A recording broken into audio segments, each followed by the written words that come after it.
Hello students, पिछले class में हम लोग बहुपदों को पढ़ चुके हैं और पद के आधार पर बहुपद के प्रकार को भी पढ़ चुके हैं। आज हम लोग सबसे पहले बहुपद की घात, जिसको इंग्लिश में डिग्री ऑफ द पॉलिनोमियल कहते हैं, ये पढ़ेंगे और उसके बाद घात के आधार पर बहुपद के जो प्रकार होते हैं उसको पढ़ेंगे, ठीक ना। तो सबसे पहले आपको ये समझना है कि बहुपद की घात क्या होती है। बहुपद में घात किसको कहते हैं। हम लोग बहुपद को तो समझ ही चुके हैं आप लोग। तो घात को अंग्रेजी में बोलते हैं डिग्री। घात को क्या बोलते हैं इंग्लिश में? डिग्री। तो हम लोग यहाँ पर किसी पॉलिनोमियल की डिग्री पढ़ेंगे। देखिए क्या लिखा हुआ है, चर x वाले बहुपद p ऑफ x में, मान के चलिए p ऑफ x एक बहुपद है। पिछले क्लास में तो p ऑफ x के बारे में बताए थे कि p फॉर पॉलिनोमियल और x चर में है, इसलिए उसको p ऑफ x लिखते हैं। किसी बहुपद को शॉर्टकट में संक्षिप्त रूप में लिखते हैं p ऑफ x। जैसे मान के चलिए ये एक बहुपद है 2x पर पावर 3 प्लस 4 x पर पावर 5 माइनस 9x पर पावर कुछ भी 2 दे दीजिए, ठीक ना। इसको लिख देते हैं हम लोग इस तरह से p ऑफ x लिख दिए। p ऑफ x बराबर इतना, यानी कि ये एक बहुपद हो गया। किस चर में है बहुपद? तो x में है। इसका वेरिएबल क्या है? x है, ठीक।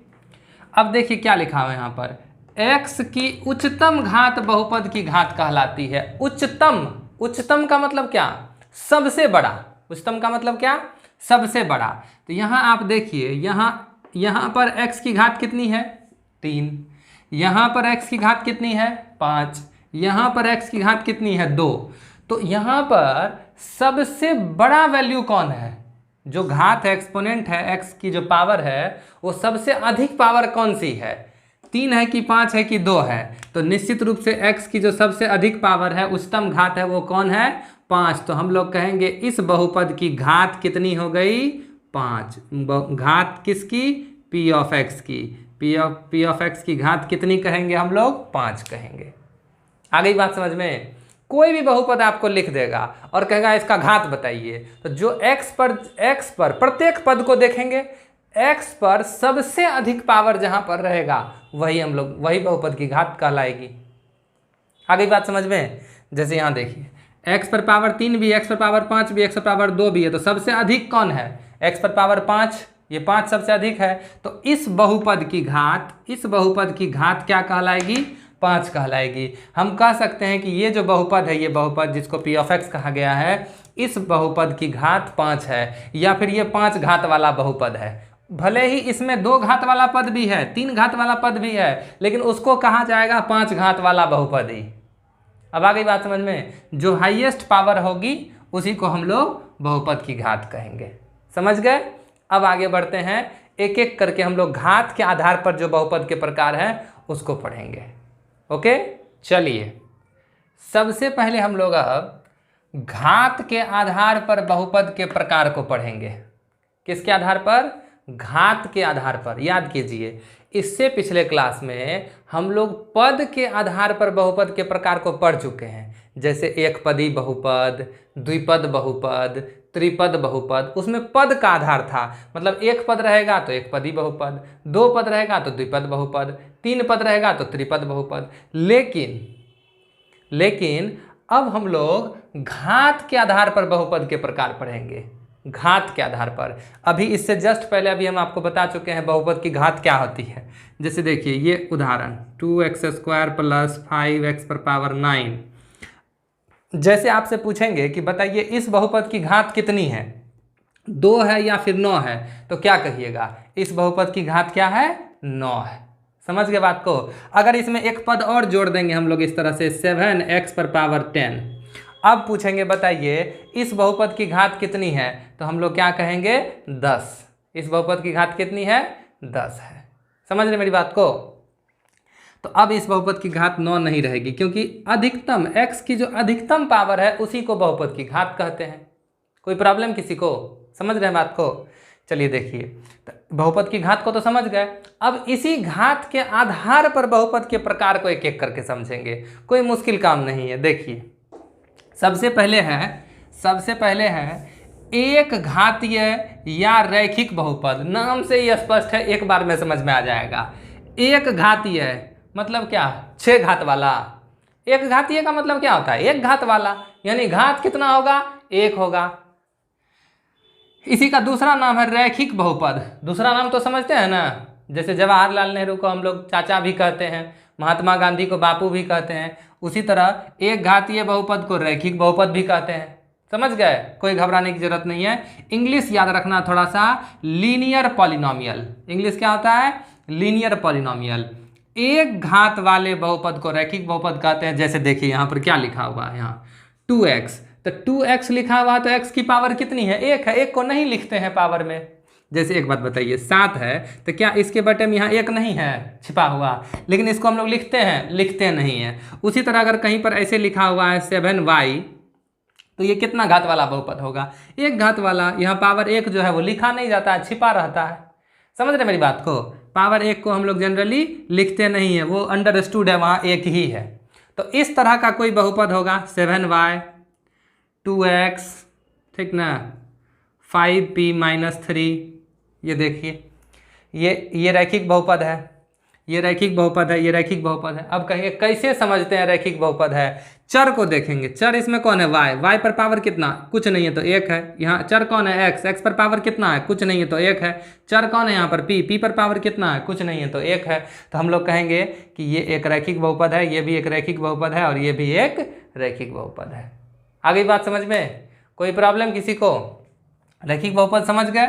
चलिए, एक घात वाले बहुपद को रैखिक बहुपद कहते हैं, ठीक ना। अब जैसे देखिए, ये देखिए, ये कौन सा बहुपद है 2x, और ये कौन सा बहुपद है 7y + 5। ये कौन सा बहुपद, x पर पावर कितना 1, तो ये रैखिक बहुपद। ये y पर पावर कितना 1, तो ये भी रैखिक बहुपद। लेकिन अगर पद के आधार पर देखेंगे तब ये 1 पद वाला बहुपद, ये 2 पद वाला बहुपद, ये मोनोमियल, ये बाइनोमियल, एक पदी द्विपद। याद आया, पिछले क्लास में हम लोग पढ़ चुके हैं मोनोमियल और बाइनोमियल। 1 पद वाले बहुपद को मोनोमियल कहते हैं, 2 पद वाले बहुपद को बाइनोमियल कहते हैं। तो पद के आधार पर जब देखेंगे तो दोनों अलग अलग बहुपद है, लेकिन जब घात के आधार पर देखेंगे तो दोनों एक ही बहुपद है। ये भी 1 घात वाला, ये भी 1 घात वाला। समझ रहे मेरी बात को, कोई प्रॉब्लम। चलिए, अब देखिए यहाँ क्या लिखा हुआ है, पैराग्राफ चेंज करके, रैखिक बहुपद को सिर्फ 1 शून्यक होता है, ठीक ना। रैखिक बहुपद को कितने शून्यक होते हैं, सिर्फ 1। आ गई बात समझ में। इसके ऊपर अभी हम रहने देते हैं, ठीक ना। शून्यक के ऊपर विस्तार से चर्चा करेंगे जब इसके बाद हम लोग शून्यक टॉपिक को ही पढ़ेंगे, जीरो को पढ़ेंगे, जीरो ऑफ ए पॉलिनोमियल। तो विस्तार से हम आपको बताएंगे रैखिक बहुपद, द्विघात, त्रिघात बहुपद सबका शून्यक, ठीक ना। तो इसको अभी तत्काल रहने देते हैं, बस याद कर लीजिए कि रैखिक बहुपद को कितना शून्यक होता है, 1 शून्यक होता है। क्यों, कैसे, सबका जवाब मिल जाएगा आप लोगों को, ठीक ना। चलिए, तथा इसका व्यापक रूप ax + b होता है। इसका व्यापक रूप क्या होता है, ax + b होता है, जहां a और b वास्तविक संख्याएं हैं और a 0 के बराबर नहीं है, ठीक ना। ये क्या लिखा हुआ है यहाँ देखिए, a और b बिलोंग्स करता है किससे, r से। R4, ये a और b तो यहाँ है, a और b। इस r का मतलब रियल नंबर, वास्तविक संख्या। इससे पहला चैप्टर हम लोग पढ़ चुके हैं, वास्तविक संख्याएं। समझ रहे हैं ना बात को, r से रिप्रेजेंट करते हैं वास्तविक संख्याओं को। और ये क्या है, ग्रीक अल्फाबेट का एक लेटर है एप्सिलॉन, इससे पहले भी बता चुके हैं, ठीक ना। ये ग्रीक अल्फाबेट का लेटर है, ये दिखाता है कि a और b बिलोंग करता है किससे, r से, वास्तविक संख्याओं से। मतलब क्या, a और b वास्तविक संख्याएं हैं। समझ गए। चलिए, इसका व्यापक रूप ax + b होता है। ये तो खैर बाद की बात है, पहले यहां समझिए व्यापक रूप क्या होता है, व्यापक रूप, ठीक ना। इस व्यापक रूप को समझना है, कोई प्रॉब्लम। चलिए, अब देखते हैं व्यापक रूप कैसे आप लोगों को समझ में आएगा।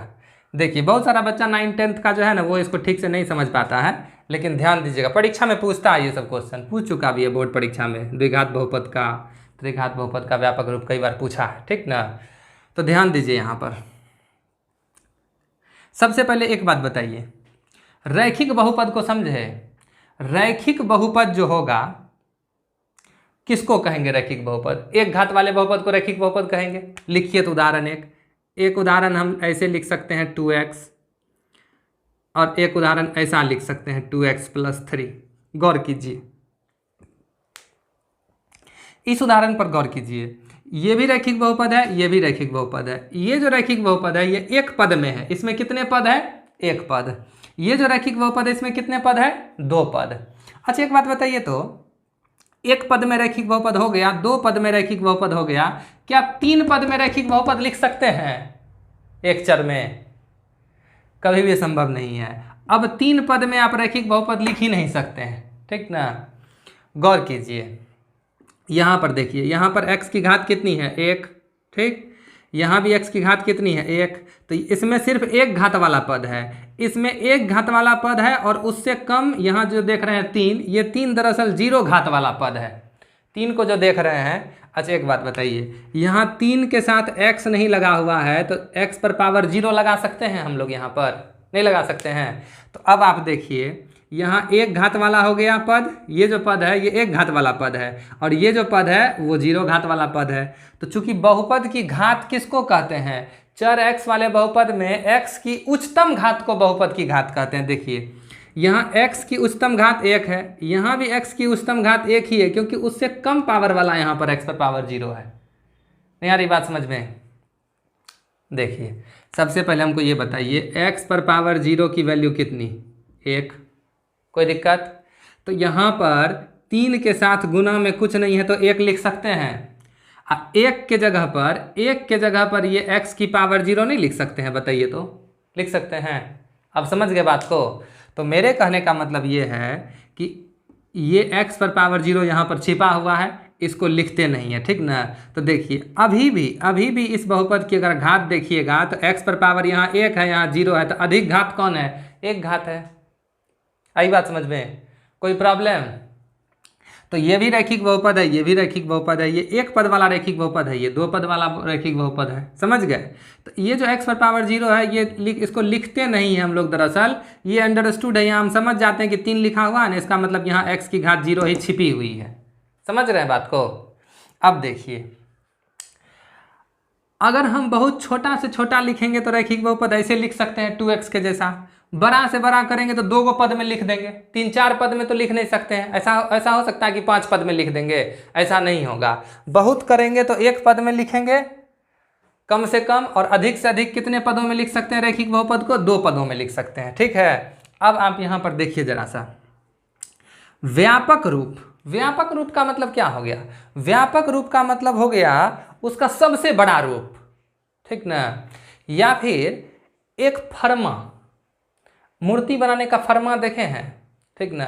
मतलब एक फर्मा होता है, उस फर्मा में आप मिट्टी को गूंद कर डाल दीजिए, निकाल दीजिए, बस चेहरा बन गया मूर्ति का। बार बार वही चेहरा बनते रहेगा, एक ही चेहरा बनते रहेगा एक फर्मा से, ठीक ना। तो ये जो व्यापक रूप है, ये दरअसल एक फर्मा का काम करता है। जैसे देखिए, यहाँ समझने की कोशिश कीजिए, व्यापक रूप में क्या लिखा हुआ है? ax + b, ये व्यापक रूप लिखा हुआ है। जरा सा समझिए क्या हुआ इसका मतलब।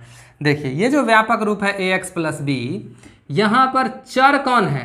x। अब आप पूछिएगा कि चर तो तीनों है, a भी चर है, b भी चर है, हो सकता है x भी चर हो सकता है। नहीं, यहाँ पर सिर्फ x चर है, a और b चर नहीं है, ठीक ना। अब आप कहेगा कैसे? क्योंकि यहाँ लिखा हुआ, देखिए, जहाँ a और b जो है वो बिलोंग करता है किससे? r से, यानी a और b वास्तविक संख्याएं हैं। तो a के जगह पर कोई वास्तविक संख्या रख दीजिए 2, ठीक ना, और b के जगह कोई वास्तविक संख्या रख दीजिए 3। अब देखिए आपको ये रैखिक बहुपद मिल गया कि नहीं मिल गया? नहीं आई बात समझ में? देखिए ये एक फर्मा का काम करता है। इस फर्मा में आप a और b का मान रखते जाइए, जो मिलेगा उदाहरण जो आगे मिलते जाएगा वो रैखिक बहुपद ही होगा। समझ में आ रही है मेरी बात को? कुछ भी वहाँ पर a के जगह पे आप कुछ और रख दीजिए, ठीक ना। a के जगह पे मान के चलिए यहाँ पर हम 7 रख देते हैं, ठीक। x रहेगा अपने जगह पे, प्लस b के जगह पर रख दीजिए 5। ये जो 7x + 5 है ये रैखिक बहुपद है। समझ में आ रही है मेरी बात? कुछ भी रखते जाइए यहाँ पर, ठीक ना। देखिए एक सवाल आप पूछ सकते हैं यहाँ पर कि आखिर ये क्या है और ये क्या है। देखिए ये व्यापक रूप है, ठीक ना, और ये उसका एक उदाहरण है। नहीं समझ रहे मेरी बात को? जैसे देखिए ये जितना भी रैखिक बहुपद होगा, ठीक ना। देखिए ये 2x + 3 एक रैखिक बहुपद है, एक उदाहरण है रैखिक बहुपद का। 2x + 3 रैखिक बहुपद का क्या है? एक उदाहरण है। 7x + 5 क्या है? रैखिक बहुपद का एक उदाहरण है। नहीं आ रही बात समझ में? ये 2x+3 और 7x+5, ये एक उदाहरण है, ये एक उदाहरण है, ये एक उदाहरण है, एक एग्जाम्पल ये है, एक एग्जाम्पल ये है। लेकिन ये क्या है, व्यापक रूप है, जनरल फॉर्म है। जितना भी रैखिक समीकरण होगा रैखिक बहुपद होगा एक चर में, वो सारा का सारा ax+b के रूप का ही होगा। नहीं समझ में आ रही है बात? जितना भी रैखिक बहुपद होगा, चाहे ये हो, फिर ये हो, कोई भी रैखिक बहुपद होगा, सारा का सारा इसी रूप का होगा। तो ये व्यापक रूप हो गया और ये दोनों उसका एक उदाहरण हो गया। नहीं आई बात समझ में? जितना भी उदाहरण होगा वो सारा का सारा इसी रूप का होगा। अब समझ गए? जैसे देखिए, आप ऐसे भी समझ सकते हैं, इसको समझ लीजिए आप इसको समझ लीजिए आप फल, ठीक ना, इसको समझ लीजिए आम, अमरूद, अनार, पपीता, कुछ भी, ये सब उदाहरण है। आम क्या है, एक फल है, ये आम भी एक फल है, अमरूद भी एक फल है, पपीता भी एक फल है, खीर जो भी हो, और कुछ भी, सेब भी एक फल है। समझ रहे बात को? तो ये हो गया क्या, ax+b एक व्यापक रूप हो गया, ये फल का काम करेगा, और ये सब उसका एक एग्जाम्पल हो गया, उदाहरण हो गया। नहीं समझ रहे बात को? तो देखिए, कुछ भी एक जगह पर कोई भी वास्तविक संख्या रख दीजिए आप इस तरह से √2, यहाँ पर x दे दीजिए, और b के जगह पर कुछ भी रख दीजिए -3। देखिए √2x - 3, ये आपको एक रैखिक बहुपद है। समझ रहे हैं बात को? देखिए, अब एक चीज़ आप पूछ सकते हैं कि ये 2x कहाँ है इसके जैसा। देखिए, ये भी 2x भी है इसके जैसा। अगर हम यहाँ पर ax+b लिखते हैं, a की जगह पर लिख देते हैं 2x प्लस b के जगह पर 0 लिख देंगे, ठीक ना। तो देखिए, तो ये फाइनली सॉल्व होके क्या हो गया, 2x ax+b के जैसा है कि नहीं है। a की वैल्यू 2 और b की वैल्यू 0। समझ रहे मेरी बात को? जितना भी रैखिक बहुपद होगा वो सारा का सारा किस रूप का होगा, ax+b के रूप का होगा। आ रही बात समझ में? अच्छा, एक चीज़ और यहाँ पर आप पूछ सकते हैं कि ये जरूरी है कि x ही चर रहेगा यहाँ पर, y नहीं हो सकता, z नहीं हो सकता? बिल्कुल हो सकता है। देखिए, यहाँ एग्जाम्पल में हम y वाला भी लिखे हैं, y भी हो सकता है, z भी हो सकता है, लेकिन अगर सिखाना है तो कोई एक ही मान कर न सिखाएंगे। तो पहले जो व्यापक रूप हम लोग लिखते हैं इस तरह से ax+b लिख देते हैं, ay+b भी लिख दीजिए, कोई फर्क नहीं पड़ेगा उससे, y में भी हो सकता है, z में भी हो सकता है। समझ रहे बात को? लेकिन सीखने के लिए तो कोई ना कोई एक ही ना लिखना पड़ेगा, इसलिए एक ही लिख देते हैं हम लोग ax+b। रैखिक बहुपद क्या रैखिक बहुपद का व्यापक रूप क्या लिख देते हैं, ax+b। जितना भी रैखिक बहुपद है वो सारा का सारा इसी फॉर्म का होगा। समझ गए? और चर जो है x की जगह yz भी हो सकता है, उससे कोई दिक्कत नहीं है। अगर ऐसा भी लिखा हुआ रहेगा कहीं पर √3 या y - 1/2, तो ये भी आपको रैखिक बहुपद ही है एक चर में। कौन सा चर है यहाँ पर, y है। कोई दिक्कत, कोई समस्या?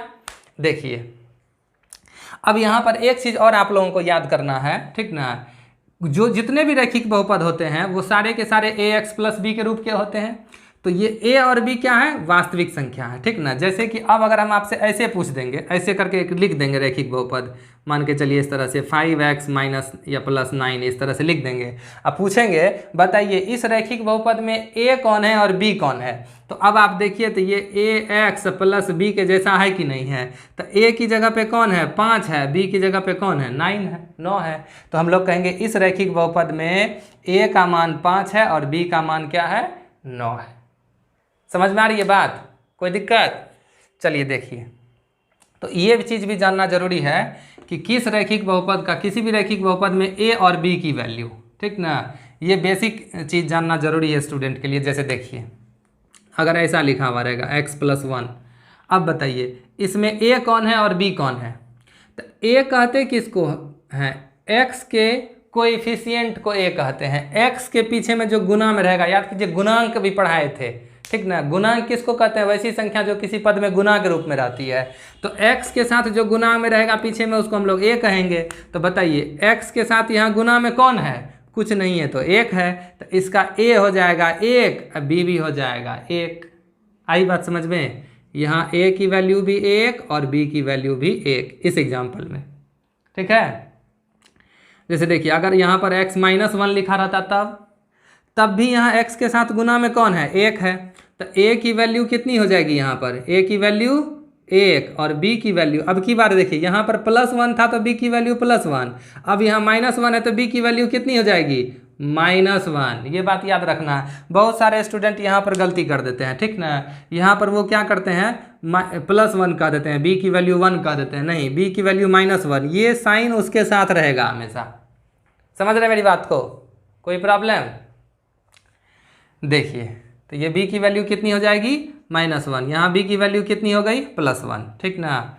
तो इस तरह से हम लोग पहचान सकते हैं। अब देखिए एक एग्जाम्पल और ले लेते हैं। चलिए इस तरह से ले लेते हैं, √2 और -3x। अब बताइए ये कौन सा बहुपद है? सबसे पहले तो ये रैखिक बहुपद है, एक घात वाला बहुपद है, इसको रैखिक बहुपद कहते हैं, ठीक ना, लीनियर पॉलिनोमियल। इस बहुपद में आपसे पूछा जाएगा कि a की वैल्यू बताइए और b की वैल्यू बताइए। क्या बताइएगा, बोलिए।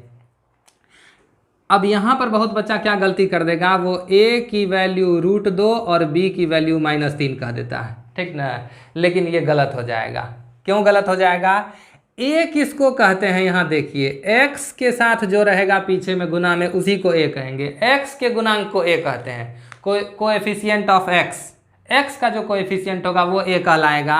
तो ये a कैसे कहलाएगा, पहले लिखा हुआ है तो ये थोड़े a हो जाएगा, नहीं होगा, बिल्कुल नहीं होगा, ठीक ना। तो देखिए, या तो आप डायरेक्ट यहाँ पर समझ लीजिए कि x का कोएफिशिएंट यहाँ पर कौन है, 3 है कि -3 है, -3 है। तो a की वैल्यू हो जाएगी कितनी, -3, और b की वैल्यू हो जाएगी कितनी, √2। ये जो b है वो दरअसल √2 है आपका। या तो आप ऐसे समझिए, नहीं तो इसको पहले ऐसे लिखना पड़ेगा आपको, ठीक ना। ये जो 3x में माइनस लगा हुआ है तो -3x को पहले लिखेंगे, और ये √2 में प्लस लगा हुआ है तो +√2 को ऐसे बाद में लिखेंगे। और अब आप इसको कंपेयर कीजिए ax + b से। तो अब आप देखिए यहाँ पर a की वैल्यू कितनी हो गई, -3, अब b की वैल्यू कितनी हो गई, √2। समझ रहे मेरी बात को? तो a के जगह पर यहाँ -3 है और b के जगह पर √2 है। या तो आप इसको इस तरह से सीधा करके लिख लीजिए, पहले x वाले को पहले और कांस्टेंट टर्म को बाद में, इस तरह से सीधा करके लिख लीजिए। और नहीं तो ऐसे भी डायरेक्ट समझ सकते हैं, x का जो गुणांक होगा वो a होगा, तो ये -3 a कहलाएगा, और जो रेस्ट बच गया वो b कहलाएगा। यहाँ पर आई बात समझ में? तो बताइए, ये रैखिक बहुपद को समझ गए, रैखिक बहुपद के व्यापक रूप को समझे। आगे फिर द्विघात बहुपद, त्रिघात बहुपद पर भी चर्चा करते हैं, तो और धीरे धीरे अगर व्यापक रूप को समझने में थोड़ी बहुत कसर रह भी गई होगी तो वो भी धीरे धीरे ठीक हो जाएगा। व्यापक रूप का मतलब ये होता है बड़ा ऐसा रूप, समझ रहे बात को, मतलब बड़ा से बड़ा जो रैखिक बहुपद होगा वो ऐसा ही होगा। समझ रहे बात को, यही होगा। बड़ा से बड़ा क्या, जितना भी रैखिक बहुपद होता है वो सब इसी रूप का होता है। कोई भी रैखिक बहुपद लिखिए वो ऐसा ही होगा, ax + b के फॉर्म का ही होगा, जहां a और b क्या है, रियल नंबर है, वास्तविक संख्या है। और एक बात और याद रखना, यहाँ एक चीज और लिखा हुआ है, देखिए a की वैल्यू 0 नहीं होगी। अब देखिए, ये रैखिक बहुपद का व्यापक रूप है ax + b, ठीक ना। अब इस b के जगह पे तो आप 0 लिख सकते हैं, जैसे यहाँ पर 0 लिख देंगे, प्लस a के जगह पर यहाँ 2 लिख देंगे, तो 2x + 0, तो ये हो जाएगा आपको 2x। तो 2x तो रैखिक बहुपद है, कोई प्रॉब्लम नहीं है। b के जगह पे आप 0 लिख सकते हैं, लेकिन a के जगह पे 0 नहीं लिख सकते हैं। अब आप कहिएगा कैसे? अगर मान के चलिए यहाँ पर आप a के जगह पर 0 लिख दिए, x हो गया, प्लस b के जगह पर कुछ भी लिख दीजिएगा आप, 7, 5, 8 जो लिखना लिखिए, ठीक ना। अब बताइए, तो 0 से कोई चीज़ जब गुना होता है तो क्या हो जाता है, 0 हो जाता है। तो इसकी वैल्यू तो 0 हो जाएगी, बचेगा कौन, 7, तो 0 + 7, तो ये हो जाएगा सिर्फ 7। अब आप बताइए, तो क्या ये रैखिक बहुपद है? इसमें तो x ही नहीं है, x वाला पद ही खत्म हो गया। जैसे ही यहाँ 0 आ गया, x वाला पद खत्म, डिलीट हो जाएगा वो। नहीं समझे बात को?